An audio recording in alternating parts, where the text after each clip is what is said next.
하나님이 허락한 약속의 땅을 아브라함이 기근이 좀 들었다고 해서 애굽으로 내려갔다가 온갖 수치를 다 당한 후에 지금 애굽에서 하나님의 약속의 땅으로 다시 올라오고 있습니다. 오늘 1절은 이렇게 시작됩니다. 아브라함이 애굽에서 그와 그의 아내와 그의 모든 소유와 롯과 함께 네겝으로 올라가니. 이제 애굽에서 올라오고 있습니다. 올라올 때는 어땠을까요? 상상을 해보세요. 아마도 너무 부끄럽고 창피하고 자기 아내 얼굴 보기도, 왜냐하면 팔아버렸거든요. 자기 부인을 바로에게. 그러니 얼마나 창피하겠습니까? 정말 부끄럽고 창피한 마음으로 올라오고 있었을 것입니다. 오늘 3절에 그가 네겝에서부터 길을 떠나 베델과 베델의 이름에 베델과 아이 사이 곧 전에 장막 쳤던 곳에 이르니. 4절 그가 처음으로 제단을 쌓은 곳이라 그가 거기서 여호와 이름을 불렀더라. 드디어 가나안 땅 베델로 올라왔습니다. 거기는 아브라함이 처음에 장막을 쳤던 곳입니다. 그리고 제단을 쌓았던 곳입니다. 이제 아브라함은 정말 값비싼 수업료를 내고 이제 그 결과는 원위치입니다. 이제 하나님을 떠나면 다시 원위치 될 때까지는 많은 고통을 겪는다는 사실입니다. 이제 약속의 땅에 들어왔습니다. 근데 살면서 거기도 역시 사람이 사는 곳이라 서서히 문제가 생기기 시작했습니다. 오늘 7절에 그러므로 아브라함의 가축의 목자와 롯의 가축의 목자가 서로 다투고 또 가나안 사람과 브리스 사람도 그 땅에 거주하였는지라. 잘 지내다가 아브라함의 목자와 롯의 목자가 서로 싸우기 시작했습니다. 그 이유는 풀밭 때문입니다. 땅 때문입니다. 그래서 이제 갈등이 시작됐습니다.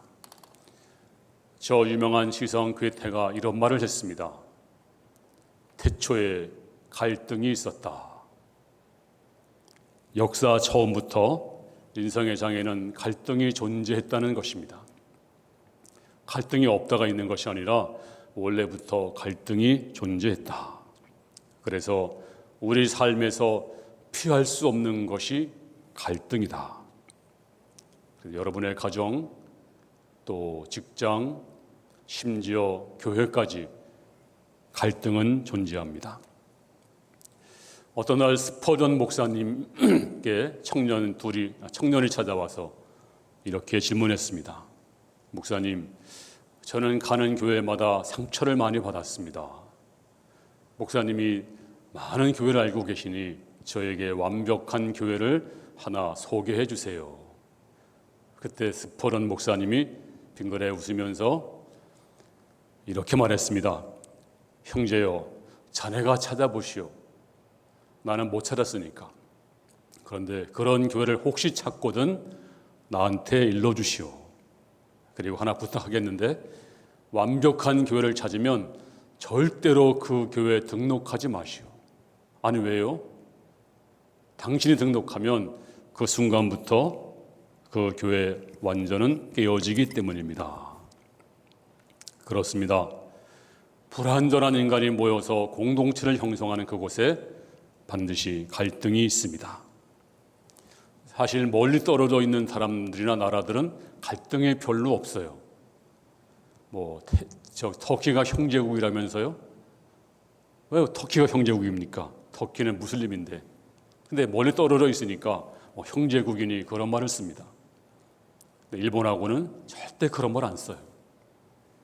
가까운 사람하고는 갈등이 쉽게 일어나고 또 치유도 어려운 것입니다.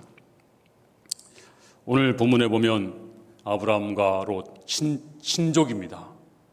이제 갈등이 생겼습니다. 그 갈등의 원인이 뭘까요?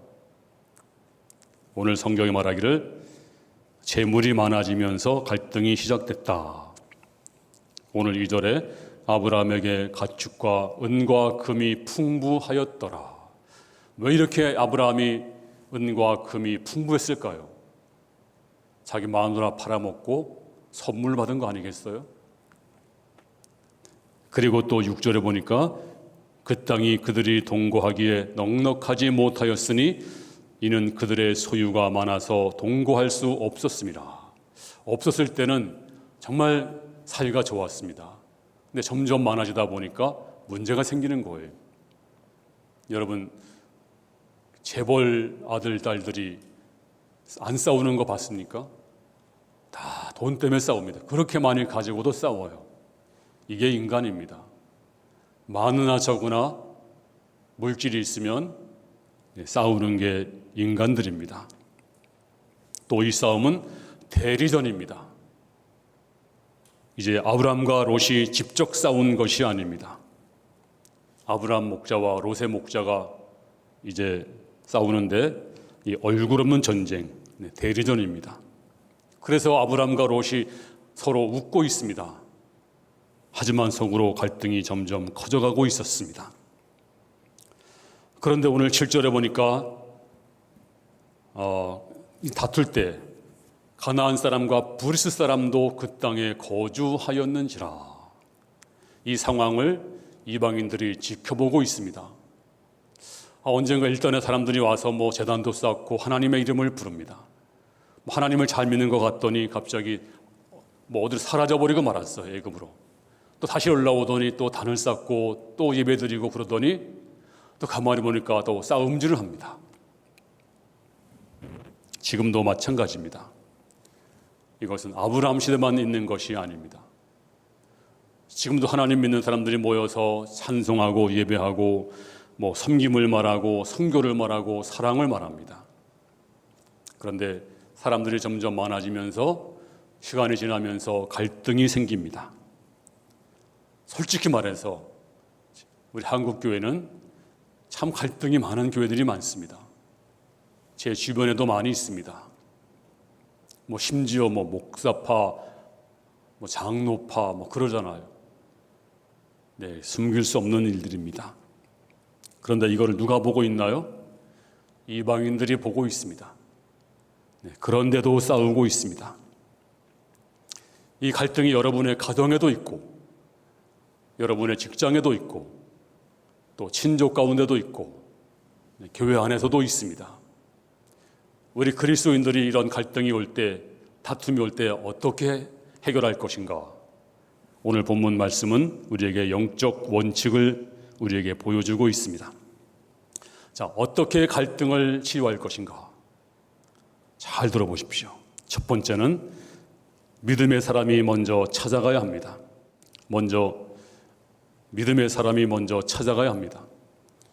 자, 오늘 8절에 보니까 아브라함이 롯에게 이르되 우리는 한 친족이라 나나 너나 내 목자나 서로 다투게 하지 말라. 여기 보니까 아브라함이 롯에게 이르되 아브라함이 먼저 찾아간 것입니다. 먼저 찾아갔습니다. 자, 우리 동양권에서는요, 뭔가 잘못되면 아랫사람이 먼저 찾아갑니다. 윗사람에게. 지금 아브라함도 동양권에 있습니다. 그런데 아브라함이 반대로 나이 어린 롯에게 먼저 찾아갔습니다. 그렇습니다. 먼저 손을 내밀어야 됩니다. 네가 먼저 사과해. 내가 인정할게. 네가 먼저 인정하면 나도 인정할게. 네, 이건 사과가 아니죠. 먼저 찾아가야 합니다. 그 다음에 두 번째는 더 중요한 이슈가 있다. 더 중요한 이슈에 초점을 맞춰야 됩니다. 아브라함은 그것이 뭐냐면 가족의식이었습니다. 자, 우리가 갈등에 빠져버리면 그 문제에 휘말리게 됩니다. 그리고 갈등이 생기면 그 갈등에 빠져버리는 바람에 더 중요한 이슈, 더 중요한 가치를 잃어버리게 됩니다.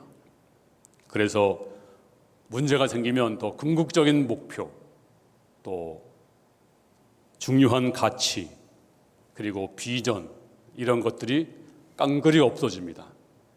그리고 문제만 집착하게 돼요. 이것이 문제입니다.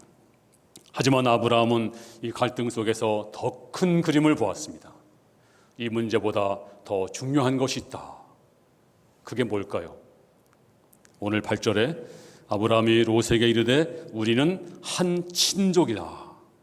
우린 친족이 아니냐? 옛날 성경은 골육이 아니냐? 형제가 아니냐? 가족이 아니냐? 그런데 물질이 뭐가 대수라고? 물질보다 형제가 더 중요하지 않니? 물질보다 가족이 더 중요하지 않니? 그래서 더 큰 그림을 보고 그리고 더 큰 이슈에 초점을 맞춥니다. 그렇습니다. 혹시 여러분이 갈등이 생기면 갈등보다 더 중요한 것이 있는데 거기에 초점을 맞추셔야 돼요. 예컨대 여러분 가정에서 문제가 생겼습니다. 그런데 그 문제만 집착하면 뭐라고 할까요? 네가 예수 믿니? 너 진짜 믿음 있니? 네, 그런 말 듣습니다. 교회도 마찬가지입니다. 문제가 생기면 더 큰 그림을 보세요. 우리는 한 성령 받은 사람들이고 한 형제들이고 한 아버지를 모시고 있는 하나님의 백성들인데 왜 이런 문제 때문에 우리가 갈등해야 되는가? 더 큰 그림을 보시고 나면 우리가 이 문제를 해결할 수가 있습니다. 그 다음에 세 번째는 실질적인 대안을 제시하는 것입니다. 자, 오늘 9절 말씀을 다 같이 읽겠습니다. 시작. 내 앞에 온 땅이 있지 아니하냐? 나를 떠나가라. 내가 좌하면 나는 우하고 네가 우하면 나는 좌하리라. 오늘 아브라함은 이 문제를 낭만적으로 감성적으로 해결하지 않았습니다. 말장난 하지 않았습니다. 아브라함은 실질적으로 대안을 제시했습니다. 야, 지금 우리가 싸우는 거는 풀밭 때문이잖아. 땅 때문이잖아. 그러면 해결하는 방법은 네가 좌를 선택하면 나는 우편, 네가 우편 선택하면 나는 좌편 선택할게. 땅이 있잖아. 그리고 대안을 제시합니다. 한 판사님이 이제 은퇴한 다음에 노년에 에세이집을 썼는데 제가 읽어본 적이 있습니다. 이분이 한평생에 얼마나 많은 판결을 내렸겠어요. 그런데 그분이 말씀하시기를 절반 이상의 판결, 3분의 2가 넘는 판결들은 사실은 옳고 그름을 판단할 수 없는 것들이었다.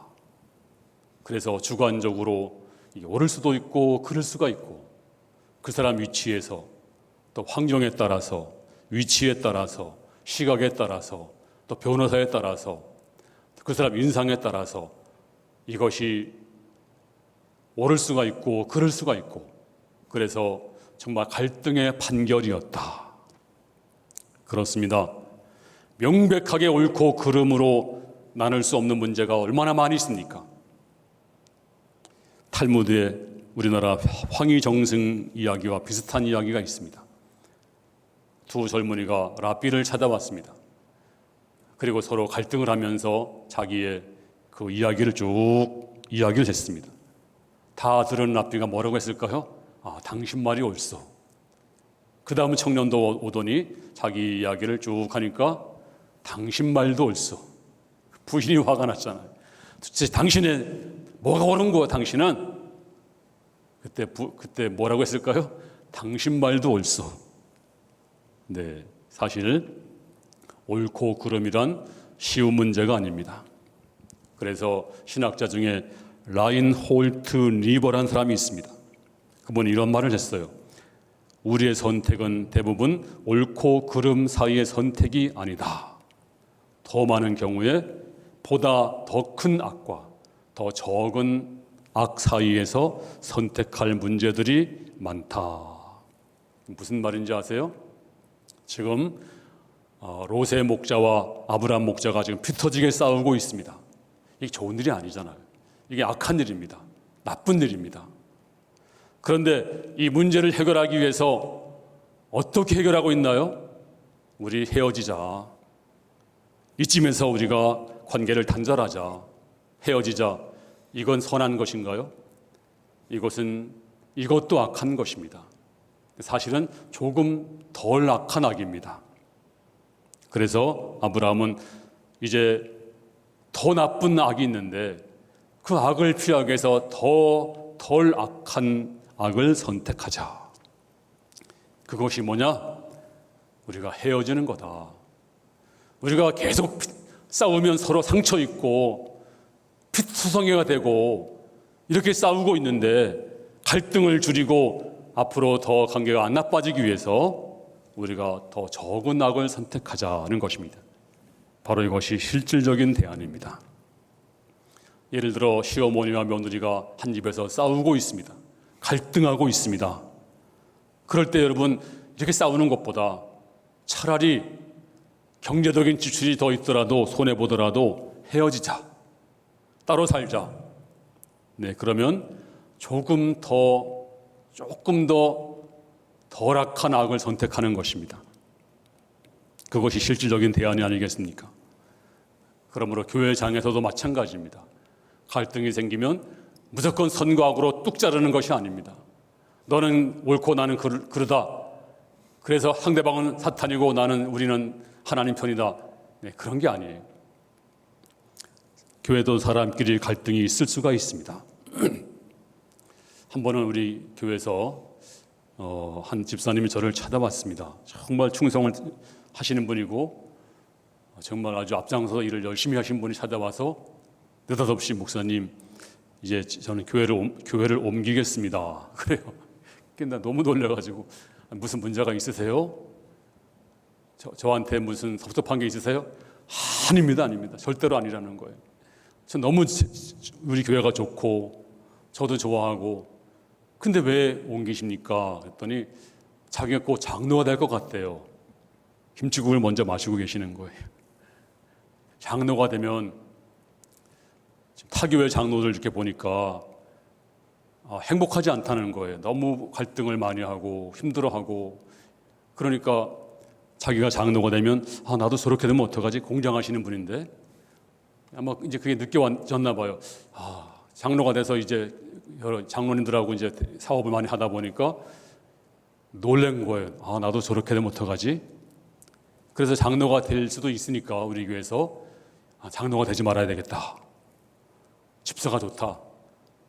장로가 되면 말씀도 잘 안 들어오고 여러 가지 그냥 내 영혼이 잘못될 수 있으니까 걱정이 된 거예요, 이분이. 그래서 목사님, 저는 장로가 되면 정말 큰일입니다. 그래서 장로가 안 되려고 제가 교회를 옮기겠습니다. 그 당시에는 제가 이게 이해가 안 됐어요. 그래서 제가 허락을 했겠어요. 근데 이분이 이제 교회를 옮겼어요. 지금 와서 보니까 지금은 그분 만나면 너무 좋죠. 무슨 문제가 있는 것도 아니고. 근데 그분이 지금 와서 보니까 이해가 돼요. 그렇구나. 정말 좀 지혜롭게 선택을 하신 면도 있구나. 자, 성경에 보면 사도 바울과 바나바가 싸웠어요. 왜 싸운지 아세요? 전도 문제 때문에 싸운 것입니다. 이제 전도 여행 가다가 마가 요한이 무단 이탈을 했습니다. 뺑뺑이 쳤습니다. 그러니까 사도 바울이 다음에는 이 마가 요한 안 돼! 못 데려가. 하지만 바나바는 왜 그래? 우리 서로 사랑해야지. 데리고 가자. 그러다가 바울과 바나바가 싸움이 벌어졌어요. 자, 누가 오를까요? 바나바가 오를까요? 바울이 오를까요? 한번 대답해 보세요. 바울이 오른 사람, 아니 바나바가 오른 사람. 아무것도 아니에요? 네, 사실 맞아요. 이건 옳고 그름의 문제가 아닙니다. 이것은 어느 쪽에 틀렸다, 글렀다, 네, 그렇게 접근하는 것이 아닙니다. 우리는 항상 옳고 그름으로 접근을 해요. 그래서 심리학자 중에서 해리슨이라고 하는 사람이 있습니다. 여러분들 잘 아실 거예요. 그가 쓴 책에서 I'm okay, you are okay. 네, 그런 책이 있습니다. 나도 옳고 너도 옳다. 네, 이런 사람은 건강한 사람들입니다. 또 나도 틀릴 수 있고 당신도 틀릴 수가 있다. 네, 이렇게 말하는 사람도 건강한 사람입니다. 근데 문제는 정말 나쁜 사람이 있어요. 정말 진짜 나쁜 사람. 대책 없는 사람이 있습니다. 어떤 사람인지 아세요? I'm okay, you are not okay. 나는 옳은데 너는 틀렸어. 네, 그런 사람들이 없잖아 있습니다. 항상 자기가 정의예요, 정의. 항상 자기는 정의이고 옳습니다. 자기 잣대 가지고 남을 판단해요. 그리고 공격을 해요. 성도도 공격하고 교회도 공격하고 집사도 공격하고 목사도 공격하고 항상 I'm okay, you are not okay. 그래서 정신의학계에서는 이런 사람을 환자라고 부릅니다. 정신병 환자. 근데 대책이 없어요. 못 고쳐요. 약이 없거든요. 한번 여기에 딱 이 병에 걸려버리면 약이 없어요. 자식도 정죄합니다. 자기 기준에 자식도. 목사도 정죄를 해요. 부인도 정죄해요. 다 정죄. 그래서 이런 사람 때문에 교회도 가정도 공동체도 불행해집니다. 정말로 큰일입니다. 우리는 다 잘못할 수가 있습니다. 나도 잘못할 수가 있고 당신도 잘못할 수가 있습니다. 네, 나는 정의가 아닙니다. 나는 죄인일 뿐입니다. 근데 나는 정의고 당신은 불의요. 이렇게 소리치는 사람, 이건 방법이 없어요. 방법이 고칠 수가 없어요. 성령의 능력이 아니고는 방법이 없습니다. 그러므로 오늘 아브라함을 보세요. 우리가 이 큰 악을 제거하기 위해서 조금 덜 악한 악을 선택하자. 헤어지자. 관계를 단절하자. 이제 이쯤에서 헤어지는 게 좋겠다. 네, 이렇게 제시하는 것입니다. 그러면 문제가 생기면 선과 악으로 딱 자르는 것이 아니라 덜 악한 것으로 선택을 해야 돼요. 조금 덜 악한 것으로. 물론 우리가 악하다는 말은 나쁜 말이죠. 그런데 대안을 제시 못하면 어떻게 해결하겠습니까? 상대방을 죽여야 됩니까? 네, 그럴 수는 없잖아요. 그 다음에 또 한 가지 마지막은 희생과 양보하는 것이 갈등의 해결입니다. 자, 9절 말씀 다 같이 읽겠습니다. 시작. 내 앞에 온 땅이 있지 아니하냐. 나를 떠나가라. 내가 좌하면 나는 우하고 네가 우하면 나는 좌하리라. 네, 실리를 양보하고 손해보고 포기하는 것입니다. 아브라함은 이 문제 해결하기 위해서 자신이 실리를 포기했어요. 양보했어요. 손해보았어요. 손해보기로 결심하는 사람은 문제 해결이 쉬워요. 근데 손해 안 보려고 하면 문제 해결이 어려운 것입니다. 자존심도 내가 꺾기로 결심하면 문제 해결이 거기 답이 있습니다. 근데 자존심 절대로 못 꺾고 네, 그런 사람은 해결이 안 되는 거예요. 우리 교회 장로님 한 분이 이런 간증을 했어요. 저한테. 이분이 부모님으로부터 물려받은 땅이 많이 있었는데 형제가 여럿 있잖아요. 근데 이제 그 땅을 분배를 하면서 가장 나쁜 땅, 좋은 땅은 동생에게 다 줬대요. 너희들이 가져라. 그리고 가장 안 좋은 땅을 장남인데도 차지한 거예요. 가장 안 좋은 땅을 가진 거예요. 그러니까 동생들이 너무 미안해서 만날 때마다 형님 존경하고 사랑하고, 만약 형이 욕심 차렸으면 아마 얼굴도 안 봤을 것 같아요. 근데 사이가 좋아지고 형이 양보하니까 다 좋아졌다. 네, 그런 얘기를 들었습니다. 그렇습니다. 바로 내가 손해보겠다. 바로 이것이 어렵기 때문에 믿음인 것입니다. 이제 선택권은 너한테 주겠다. 바로 이것이 하나님께 맡긴 사람들의 결심입니다. 안 맡기면 못하는 거잖아요. 자, 오늘 10절 말씀 보겠습니다.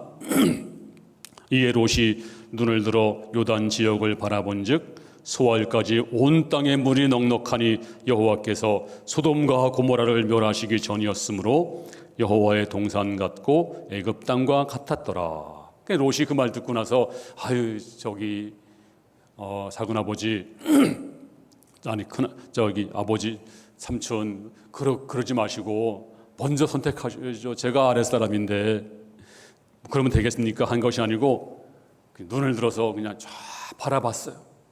그랬더니 요단 들판 쪽이 그름지고 여기 보니까 여호와의 동산 같고 애굽 땅과 같았더라. 그런데 소돔과 고모라가 있었던 곳이에요. 그래서 롯은 보이는 대로 선택을 했습니다. 하지만 아브라함은 선택의 여지가 없죠. 헤브론 쪽을 선택했습니다. 헤브론은 산지입니다. 거기다가 단을 쌓고 하나님께 예배를 드립니다. 하나님 감사합니다. 비록 산지이지만 하나님께 맡겼습니다. 하나님 주신 땅으로 믿습니다. 여기서 살겠습니다. 하나님. 그리고 주 앞에 믿음으로 고백을 합니다. 자, 고린도후서 5장 7절 말씀 시작. 이는 우리가 믿음으로 행하고 보는 것으로 행하지 아니함이로다. 믿음이 뭘까요? 눈으로 보는 걸로 하는 거 아니에요. 눈으로 보지 않지만 믿음으로 행하는 것이 바로 믿음인 줄로 믿습니다. 자, 눈으로 본 대로 결정한 롯 어떻게 됐을까요? 네, 몇 년 지나지 않아서 불바다가 됐습니다. 큰 망신을 당하고 이제 부인은 소금 기둥이 되고 그 다음에 그의 인생은 참 부끄러운 인생이 됩니다. 그러므로 믿음으로 선택해야 됩니다. 손해보고 자존심을 버려야 됩니다. 인생의 장에서 갈등을 피할 수는 없습니다. 이제 우리는 믿음으로 결정하셔야 됩니다. 먼저 찾아가시고 더 큰 그림 형제의식을 가지시고 그리고 실질적인 대안으로 더 적은 악을 선택하시고 그리고 손해보고 양보하고 믿음으로 선택하고 네가 자문하는 월이라 하나님 앞에 맡기는 믿음으로 어떤 갈등이 오더라도 어떤 문제가 오더라도 잘 해결하고 믿음으로 살아가는 성도 될 수 있기를 주님의 이름으로 축원합니다.